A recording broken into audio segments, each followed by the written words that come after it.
అంతా వ్యాపించి ఉంటాడు కావున పరమాత్మకు విష్ణువు అనే పేరు ఏర్పడింది. విష్ణో విక్రమ దేవః, సకల దేవతలలో సర్వోన్నత స్థితి ఉన్న భగవత్ స్వరూపుడు శ్రీ మహావిష్ణువు. జన్మరాహిత్యాన్ని అనుగ్రహించే దైవం విష్ణు భగవానుడు. అలాంటి విష్ణువు ప్రధానంగా దశావతారాలతో ఈ సృష్టిని అనుగ్రహించాడు. దుష్ట శిక్షణ, శిష్ట రక్షణ కోసం ఈ దశావతారాలు ఉపయుక్తమయ్యాయి.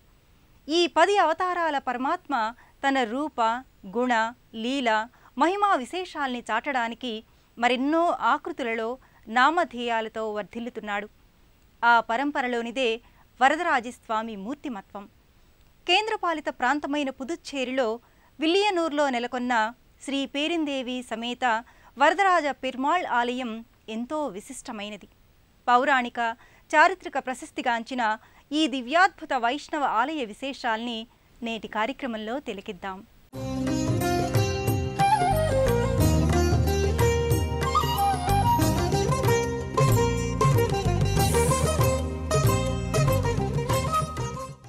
పాండిచ్చేరిలో ఉన్న వరదరాజ పెరుమాళ్ సన్నిధి నయన మనోహరమైన ఆధ్యాత్మిక ప్రాభవానికి ప్రతీక. కేంద్రపాలిత ప్రాంతమైన పాండిచ్చేరి ప్రకృతి రమణీయతకు, సాగర అందాల సౌందర్య శోభకు ప్రతీక. దేశంలోనే ఈ ప్రాంతం సుప్రసిద్ధ పర్యాటక ప్రాంతంగా అలరారుతోంది. అరవిందుల ఆశ్రమం భక్తులకు దివ్యానుభూతిని పంచుతుంది. పాండిచ్చేరిలోని మనకుళ వినాయగర్ కోవిల్ దేశంలోనే ప్రసిద్ధ గణపతి క్షేత్రం. 300 సంవత్సరాల క్రితం నిర్మించిన ఈ ఆలయంలో 40కి పైగా గణేశ రూపాలున్నాయి. సిద్ధి బుద్ధి సమేతంగా వినాయక స్వామి స్థానకమూర్తిగా ఇక్కడ దర్శనమివ్వడం విశేషం. కోకిలాంబ సమేత తిరుకామేశ్వర స్వామి ఆలయం పాండిచ్చేరికి ప్రత్యేక ఆకర్షణగా నిలుస్తోంది. ఆ పరంపరలోనే భక్తుల ఆధ్యాత్మిక భావజాల ఉద్దీపనకు పేరిందేవి సమేత వరదరాజస్వామి ఆలయం దోహదం చేస్తుంది. అల్లంత దూరాన్నుంచి చూస్తే ఈ ఆలయం దివి నుంచి భువికి దిగివచ్చిన ప్రత్యక్ష వైకుంఠంగా శోభిల్లుతుంది. భారీ రాజగోపురం, ఆలయ ప్రాకారాలు, ముఖమంటపాలు, ఉపాలయాలు, ఉత్సవ మంటపాలు, విగ్రహ సముదాయాలు, ఇలా వీటన్నింటితో ఈ ఆలయం వర్ణార్ణవ సంభరితమైన హరివిల్లుగా ప్రకటితమవుతోంది. విల్లియనూర్ వరదరాజస్వామి ఆలయాన్ని తిరుభువనాం సన్నిధిగా వ్యవహరిస్తారు. సకల భువన భాండాలను పరిపాలించే శ్రీధరుడు తన దేవేరులతో ఇక్కడ వేంచేసి ఉండడంతో దీనిని శ్రీభువన క్షేత్రంగా పేర్కొంటారు. పలు వర్ణాల మేలు కలయికగా, రంగుల హంగుల మేళవింపుతో ఇక్కడ ప్రతి కట్టడం, ప్రతి గోపురం భక్తులను విశేషంగా ఆకర్షిస్తుంది. శ్రీమన్నారాయణుడు వరదరాజమూర్తిగా ఇక్కడ దర్శనమిస్తాడు. వికుంఠ అనే వియోగాన్ని తొలగించడం, కలసి ఉండవలసిన వారిని, సన్నివేశాలను, పదార్థాలను కలిపి ఉంచే పరమాత్మకు వైకుంఠ శబ్దం సార్థకమవుతుంది. పంచభూతాల పంచీకరణాదుల్ని నిర్వహించేది శ్రీహరి. అలాంటి శ్రీహరి అందరికీ వరాలనందించడమే లక్ష్యంగా నిర్దేశించుకుని వరదరాజస్వామిగా ఆకృతి ధరించాడు. ఆ మూర్తి శ్రీదేవి భూదేవి సహితంగా పేరిందేవి సమేతంగా ఈ భువనమోహన ఆలయ లోగిలిలో శోభస్కరంగా వర్ధిల్లుతున్నాడు. తిలకించిన వారికి కన్నుల పంట, వేడిన వారికి ప్రత్యక్ష వేల్పుగా వరదరాజ పెరుమాళ్ దర్శనమిస్తున్నాడు. ప్రపంచ పోషణ కోసం ఐశ్వర్యప్రదాయిని అయిన శ్రీ లక్ష్మీదేవిని తన హృదయంలో ధరించాడు శ్రీధరుడు. ఆయనే శ్రీకాంతుడు, ఇందిరారమణుడు, లక్ష్మీ వల్లభుడు. అలాంటి స్వామి వరదరాజ పెరుమాళ్గా ఈ లోగిలిలో గర్భాలయంలో భాసిల్లుతున్నాడు. అందరు దైవాలు వరాల్ని అనుగ్రహిస్తారు.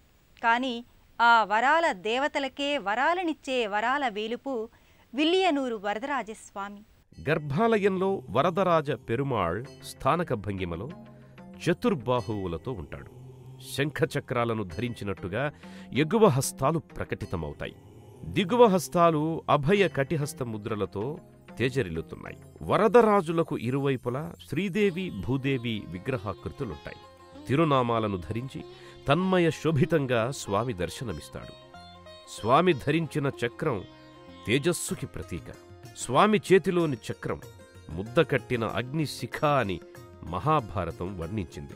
నరకాసురుడు, శంబరుడు, కంసుడు, శిశుపాలుడు వంటి దుష్టవర్తనుల శిరస్సుల్ని ఛేదించిన దివ్య ఆయుధం చక్రం. అది సుదర్శన చక్రం. సుదర్శనం అంటే చక్కని జ్ఞానదృష్టి అని అర్థం. జ్ఞాన దృక్పథాన్ని పెంచుకొని మనలోనే ఉన్న సుదర్శనుడి దివ్య దర్శనాన్ని పొందమని చక్రాయుధం ఇచ్చే సందేశం. స్వామి చేతిలోని శంఖం ఓంకార శబ్దానికి సంకేతం.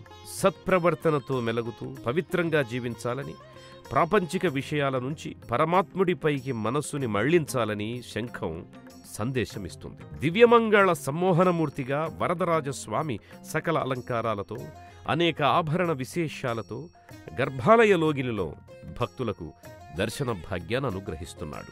విల్లియనూరు వరదరాజ పెరుమాళ్ సన్నిధి అపురూప కళాసంభరిత ఆధ్యాత్మిక దివ్యలోగిలి. రాజగోపురం, ప్రాకార మంటపాలు, ముఖమంటపాలు, ఉత్సవ మంటపాలు, స్తంభాకృతులు ఇలా సర్వత్రా కళానురంజకత్వం ఇక్కడ పరిమళిస్తుంది. వైష్ణవ క్షేత్రాలలో 108 దివ్యదేశాలకు ఎంతో ప్రాధాన్యత ఉంది. అలాంటి 108 దివ్యక్షేత్రాలలో ఒకటిగా ఈ ఆలయం వర్ధిల్లుతోంది. ద్రవిడ ఆలయ నిర్మాణ శైలికి ఈ ఆలయం సమున్నత ఉదాహరణ. క్రీస్తుశకం 11వ శతాబ్దంలో ఈ ఆలయాన్ని చోళులు నిర్మించారు. క్రీస్తుశకం 1014 నుంచి క్రీస్తుశకం 1037 సంవత్సరం వరకు చోళ సామ్రాజ్యాన్ని పరిపాలించిన రాజరాజ చోళుడు ఈ ఆలయాన్ని నిర్మించినట్టుగా ఆలయంలోని శాసనాల ద్వారా తెలుస్తోంది. చోళుల తరువాత 12వ శతాబ్దంలో పాండ్యరాజులు ఈ ఆలయాన్ని ఇతోధికంగా అభివృద్ధి చేశారు. ఈ ఆలయ రాజగోపురం దక్షిణ భారత ఆలయ రాజగోపురాల నిర్మాణ కౌశల నేపథ్యంగా ఎంతో సుప్రసిద్ధమై ఉంది. 110 అడుగులతో, 5 అంతస్తులతో, సప్త కలశాలతో ఈ మహారాజగోపురం ధీరగంభీరంగా అలరారుతోంది. పలు వర్ణరంజిత మూర్తులు, వైష్ణవ భక్తులు, విష్ణుగాథలు, దశావతారాల ఆకృతులు ఇలా ఎన్నో శిల్పకళా నైపుణ్యాల సమాహారంగా రాజగోపురం అలరారుతోంది. ఈ ఆలయంలో 108 దివ్యదేశాల మూర్తుల్ని ఒకే చోట నెలకొల్పడం ప్రత్యేకత. విల్లియనూరు వరదరాజ పెరుమాళ్ సన్నిధి ఇలవైకుంఠమై గోచరమవుతున్నది. ప్రధాన ఆలయానికి అభిముఖంగా ఆంజనేయ స్వామి విగ్రహం ఉంది. అలాగే స్వామికి అభిముఖంగానే సుదర్శన చక్రతాళ్వార్ సన్నిధిని కూడా భక్తులు దర్శించుకుంటారు. ప్రధాన ఆలయ ద్వారం పై భాగాన మహాలక్ష్మీదేవి మహత్తర కళల సమన్వితయై గోచరమవుతోంది.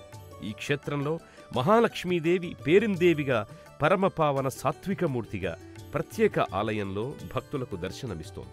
అలనాటి చోళుల శిల్పకళాకారుల చేతిలో కఠిన శిలలు రమణీయ శిల్పాలుగా ఈ ఆలయంలో ఆకృతి దాల్చాయి. దక్షిణ భారతదేశంలో ఆలయ శిల్పకళ చోళుల కాలంలో సమున్నత స్థితిని అందుకుంది. అందుకు ఈ ఆలయమే ప్రత్యక్ష నిదర్శనం. ద్రవిడ శైలి నిర్మాణ కళకు చోళుల కళా పోషణ ప్రాతిపదికగా నిలిచింది.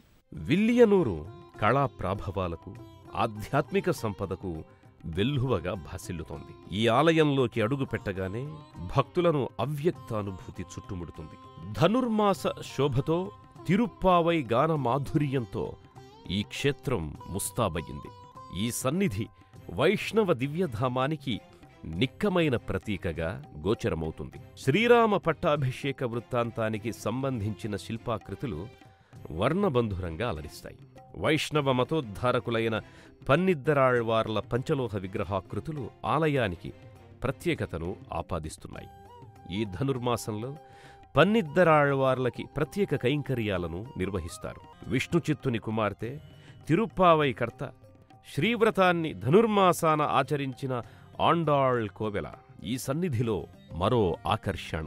శ్రీ వరదరాజ నమో నమో, తుంబుర నారద సన్నుత వరదప్రదాయక నమో నమో అనే రీతిలో ఇరుదేవేరులతో గరుత్మంతుని సహితంగా తుంబుర నారదాదులు కీర్తిస్తోన్న దివ్యమంగళమూర్తులు ఈ ఆలయ లోగిలిలోకి రాజగోపురం నుంచి భక్తులకు శుభస్వాగతాన్ని పలుకుతోన్న రీతిలో ఉంటాయి. దక్షిణ భారతదేశంలో చోళరాజుల ప్రాపకంలో పాండ్య, చేర, హొయసలల రాజులు ఎన్నో అద్భుత ఆలయాలను నిర్మింపజేశారు. ఇప్పటికీ ఆ ఆలయాలన్నీ అద్భుతమైన ద్రవిడ నిర్మాణ కళను సంతరించుకుని ఆనాటి వైభవానికి చిహ్నాలుగా దర్శనమిస్తున్నాయి. ఆ కోవలోనిదే విల్లియనూర్ వరదరాజ పెరుమాళ్ ఆలయం. విల్లియనూరు వరదరాజస్వామి ఆలయానికి దేశం నలుమూలల నుంచి విశేషంగా భక్తులు విచ్చేస్తారు. పర్యాటకులు, భక్తులతో ఈ ఆలయం ఎంతో సందడిగా ఉంటుంది. వైఖానస ఆగమోక్త విధి విధానాలతో ఇక్కడ నిత్యోత్సవాల నుంచి మొదలుకొని సంవత్సరోత్సవాల వరకు కొనసాగుతాయి. అన్నప్రాసన వేడుకకు ఈ క్షేత్రం ప్రత్యేకమైనది. తమిళులు ఎక్కువగా శిశువులకు అన్నప్రాసనను ఈ ఆలయంలోనే నిర్వహిస్తారు. స్వామివారి ప్రసాదమైన మధురాన్నాన్ని శిశువులకు తినిపించి స్వామి కృపా కరుణా కటాక్షాలను ఆకాంక్షిస్తారు. తమిళమాసమైన చిత్తిరాయిలో దశాహినికంగా బ్రహ్మోత్సవాలను ఈ క్షేత్రంలో నిర్వహిస్తారు. అవని మాసంలో 5 రోజుల పాటు పవిత్రోత్సవాలు కొనసాగుతాయి. రావూర్ ఉత్సవాల్ని 25 రోజుల పాటు నిర్వహిస్తారు. ప్రస్తుతం భారత పురావస్తు శాఖ ఆధ్వర్యంలో ఈ ఆలయ పాలనా వ్యవహారాలు, నిర్వహణ బాధ్యతలు కొనసాగుతున్నాయి. ఉత్సవమూర్తులైన శ్రీదేవి భూదేవి సమేత వరదరాజ పెరుమాళ్కి అద్దాల మంటపంలో ఊంజల్ సేవను నిర్వహిస్తారు. పాండిచ్చేరిలోని విల్లియనూర్ శ్రీవరదరాజ పెరుమాళ్ క్షేత్రానికి అతి సులభంగా చేరుకోవచ్చు. పర్యాటక ప్రాంతమైన పాండిచ్చేరిని దర్శించడం ద్వారా మానసికోల్లాసం, ఆధ్యాత్మిక అనుభూతి భక్తుల సొంతమవుతుంది. సర్వజనాకర్షణశీలుడైన పరమాత్మ శ్రీ మహావిష్ణువు. అలాంటి మహావిష్ణువు వరాల్ని అనుగ్రహించే వరదాభయమూర్తిగా, వరదరాజస్వామిగా విల్లియనూరులో వర్ధిల్లుతున్నాడు. నిధిపతి, శ్రీపతి, ప్రియపతి అయిన లక్ష్మీపతి వరదరాజ పెరుమాళ్గా గోచరమయ్యే ఈ సన్నిధి వికుంఠపురిగా వెల్లివిరిస్తోంది. ఆ స్వామి దర్శనం, స్వామివారి దేవేరుల అనుగ్రహం మనందరిపై సర్వదా ప్రకటితం కావాలని మనసారా ఆకాంక్షిద్దాం. నమస్కారం.